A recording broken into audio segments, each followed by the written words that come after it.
Eklerim seni kendime, geçmeyen yara gibi.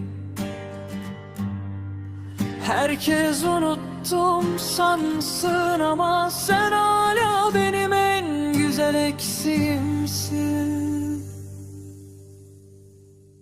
Eklerim seni kendime,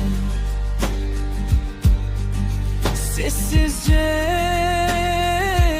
kimse görmeden. Çünkü bazı aşklar bitmiyor